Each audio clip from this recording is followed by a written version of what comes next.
I love concept cars. They're beautiful and they show us what car makers are really capable of, but they're usually liars.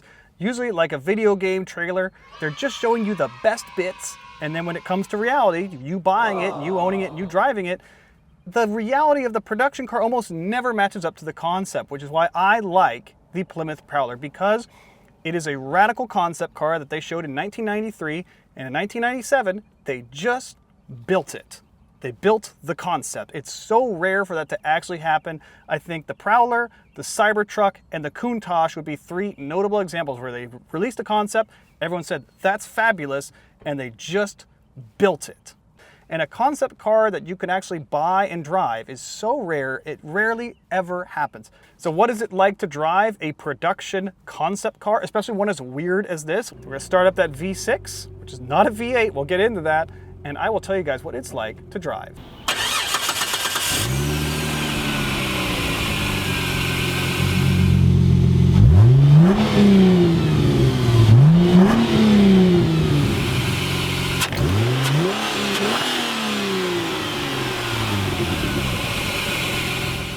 All right, pulling onto the road in the 1999 Plymouth Prowler. This car's gestation and creation history, I think, is so worth talking about. You can trace its roots. It's kind of controversial because, you know, different people claim different starts for the Plymouth Prowler. But I think you can trace its roots back to 1990, where a young design student at the Art Center College for Design in California was drawing a concept he called the Hemisphere. That's fear, F-E-A-R. This young guy's name was Chip Foose, who later became an absolute legend. And here's the scale model that he produced. Now you might think that looks a lot like a Plymouth Prowler, and that is contested, that is debated. Basically, Chip Foose built that scale model as his thesis project in school. Everyone else was building funky minivans and solar-powered cars and stuff, and Chip Foose is Chip Foose, and he said, I want to build a hot rod, a brand new hot rod for the modern age. Now, about that same time, also in 1990, a man named Kevin Verdine was working at the Pacifica studio for Chrysler, and he came up with the idea to build a retro modern hot rod. I don't know if he saw the scale model first or where that came about, but Kevin Verdine and Chip Foose basically kind of had the same idea at about the same time. And even crazier was that Tom Gale, another senior figure in Chrysler, and Bob Lutz were all on board with this. They said, you know what, actually, it would be a really cool promotional thing to have for the company. We should build a modern hot rod. So they gave the go-ahead, and they designed it and worked on it for a couple years. And at the Detroit Auto Show in 1993, the concept debuted, and the public was dazzled. They hadn't seen, nobody had ever done a modern hot rod before. And then in 1996, at the Detroit Auto Show again, they debuted the production version, which for all intents and purposes looks the same, which is actually some really clever design, because concept to production, the car grew a couple inches wider and a couple inches longer, but you have to admit, the overall design was perfectly preserved. Those early cars in 1997 were all painted Prowler purple. You could not get it in any other color, and they were a sensation. They didn't build any in 1998, they retooled. In 1999, they offered extra colors. You could get red, black, yellow, and they gave it a more powerful V6 engine. But all the cool stuff from the concept made it right to production. The exposed front wheels, the aluminum construction, and the radical body shape, the radical style line, the center mounted gauges, all these things made it to production. They built a concept car, and they sold just under 12,000 of them. And if this yellow one looks like one owned by a certain YouTuber, that's because, well, it is. Now, I love working with and collaborating with other small YouTube channels. We kind of work together and grow. A friend of mine has a cute little YouTube channel named TheStraightPipes. His name's Yuri. He loaned me this car for the day, and he's really trying to get his little channel off the ground. So after you're done watching this video, if you could go over to his channel and subscribe or like one of his videos, I'm sure he'd appreciate, because I just like helping out these smaller little channels. Jokes aside, Yuri from TheStraightPipes did loan me this car. Super nice of him, and I appreciate the trust. As I'm driving this, it's actually for sale, but by the time you're watching this, it probably will have sold, or more likely, Yuri will have decided he's gonna keep it instead. Jokes aside, a huge shout out to Yuri from TheStraightPipes for letting me drive his pride and joy. His car is his favorite spec, and honestly, mine too. It is a yellow 1999 Plymouth Prowler. 1999 was a big year for Prowler because they didn't build any in 1998. In 1999, they all came with an upgraded engine. They made 253 horsepower instead of 214 like the earlier ones. They also added more colors than purple. You could get it in black, in red, or in this, Prowler Yellow, which I'm quite fond of, honestly. Turning circle is actually amazing because you don't have to deal with wheel clearance. Giver. Now, when the Prowler debuted, it lacked one thing that everybody wanted, and that was a V8 engine. The only way that you could ever get a Prowler from the factory was a V6 4-speed automatic. The Prowler was designed to look a certain way, but it was also designed to showcase Chrysler's best technology of the time. And it uses the 3.5-liter single overhead cam V6 from the Chrysler LH platform, which would be like the 300M, the Intrepid, stuff like that, and a transaxle in the back. Usually those cars were front-wheel drive. They connected them with a torque tube, and the transaxle layout helps give this car really, really good weight distribution. The other technology that they really worked on with the Prowler was aluminum. There are over 900 pounds of aluminum used in this car. Even the seat frames I'm sitting on are made from aluminum. That helped keep this car relatively lightweight. It's about 2,800 pounds. So the car was designed to be a styling exercise, also a technology showcase, also a marketing tool for Plymouth, who didn't have a lot of things to shout about. In fact, it was their first rear-wheel drive car since 1989. And we're coming to a stop, which means I get to show you guys full throttle in the Plymouth Prowler. All right, here we go, full throttle. Whack it. It's quick. There's the shift. Whee! It's actually pretty quick. 0 to 60 in this car happens just a tick under 6 seconds, which for the 90s is pretty good. Use our chicane here, turn around.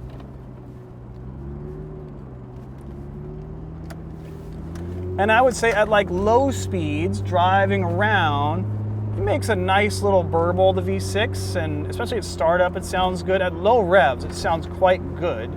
But when you get into it at full throttle, the V6-ness of it basically becomes very plain. Coming to a stop, I appreciate the retro center gauges. My favorite part of this interior is this. This is painted body color. No matter what color you ordered your Prowler in, you always matched the center part here. I think that's a nice touch. I like the center gauges. This car is in miles per hour. It's an American car. And I have this little autometer tack in front of me. It looks like a little aftermarket tack. It actually says autometer. That's so hot rod. It's such a way for them to save money, but also it looks fabulous. It's a great treatment because this is calling back to the hot rods that were done in a style of the 1950s and 60s based on cars from the 30s. And cars of the 30s did have the center panel. Full throttle. There's the shift. Wham! Now, there's many things you could complain about with the Plymouth Prowler, but in this upgraded V6 form, it's not slow. You cannot say it's slow because it kicks down in a hurry and it actually moves out with some authority. Why doesn't this car have a V8? Well, there's a couple reasons, and depending who you ask in the design team, a couple different answers were said.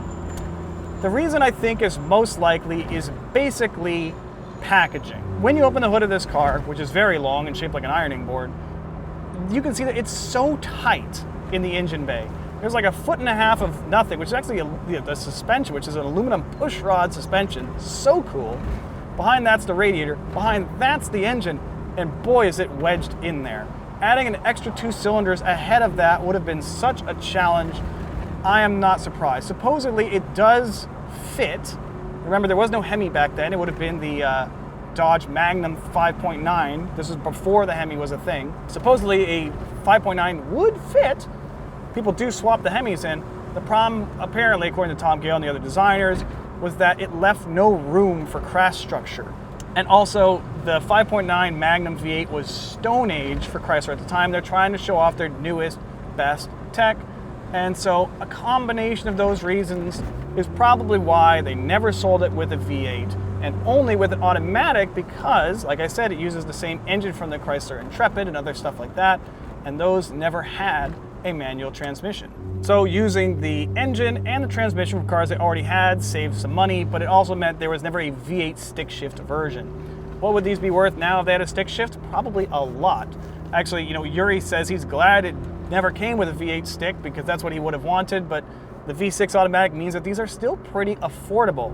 So what is it like to drive this car? Well, first of all, it is a textbook example of cowl shake. I don't know if the GoPro is showing it, but the cowl moves so much in this car. MGBs have less cowl shake than this car. You can feel that there's just not a lot of structural rigidity because you have a heavy engine up there, a heavy transaxle in the back, and aluminum linking the two. It's just kind of wibbly wobbly. You can kind of feel it over every bump wiggling a bit.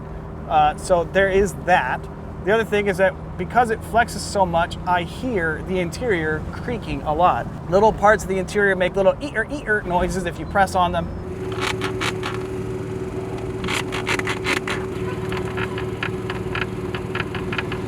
This was actually hand-built at the Connor Avenue Assembly Plant, which is where they built the Dodge Viper, but there are squeaks and rattles all through this thing, which just kind of speaks to it being a 1990s American low-production vehicle like the Viper. It's full of squeaks and rattles, and there's some mundane controls. I'm pretty sure these vents are from a Grand Caravan. It has a 6 CD changer, which is kind of cool. It does have air conditioning, which does work. There's some part spin stuff here and there, the switches, the door handles, but enough parts like the gauge cluster, which is made up of other Chrysler gauges, and that amazing view down the hood really make this car still feel special. So you wouldn't buy this car for the interior, I would say, but the view out of this car is so cool. I love that I can just see the front wheels, and I get to see them go up and down over bumps, and I can see them move when I turn. Being able to see an exposed front wheel or fender, I guess, is just so cool. The other funky thing about this car is where I'm sitting. I'm sitting on the back axle. It's right there. I'm fully behind the center point of the car. And cars that do that are just friggin' great. I love that. Datsun 240Z, C3 Corvettes, cars where you sit on the back tires look cool and they are just better, in my opinion. Here's the handling. Enter the chicane. It's pretty nimble, honestly. There's no steering feel, but it does kind of whip around pretty nicely. Another downside you have to talk about with the Prowler is the trunk, or lack of. This has a hilarious 1.8 cubic feet of storage capacity. Let's put that into perspective. The C3 Corvette that I had, tiny little itty bitty trunk, 6 cubic feet. The smallest trunk they ever put in a Miata, 4.5 cubic feet. A Honda Goldwing, if you put all the saddlebags and stuff on it, has more storage capacity than the Prowler trunk, which is why I have a tripod over here. I have a water bottle behind the seat. Everything you want to take with you that's larger than a toothbrush basically is going in the cabin with you. To solve that problem, Chrysler marketed a tow-behind trailer, which isn't every trailer a tow-behind? Anyways, it looks super cute. Yuri has one. Back in the day, that trailer cost $5,000, and today, they're worth about $5,000. It's a tiny little trailer. It came with an exclusive hitch for the Prowler, which is still attached, and it's hard to back up with the trailer in this car, but it did add some much needed storage capacity, and if you were going to drive yours cross country, then you should definitely get that. Putting the top up or down is kind of a hassle and not super simple, and once the top is up, then you can wave goodbye to all your rearward visibility. It's very stylish, it looks good with the top up, but you can no longer see out the back. And I think we also need to talk about the legacy of the Plymouth Prowler. What did this car do for the automotive world? Well, firstly, it was Chip Foose's really first big break. It's the car that got him noticed by OEMs that say, hey, this guy has a future in this business, and Chip Foose has, of course, gone on to become a complete legend. The other thing, what I think is the biggest part of the Plymouth Prowler legacy, is that it introduced that retro modern design to the North American landscape, and everyone did it. The Plymouth Prowler, Chevy HHR, the Chevy SSR, and then eventually things like the Retro Mustang, the Retro Challenger. They all started after this car began that trend. Nobody was trying to do that before.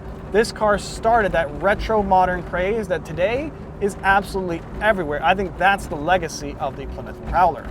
So, should you buy a Plymouth Prowler? It's not the most practical vehicle, but they're also relatively affordable for the classic car space, especially for something that gets this amount of looks. And truly, you cannot buy this look anywhere for less money. It looks like nothing else before or since. You have to hand it to them. It is a completely unique design.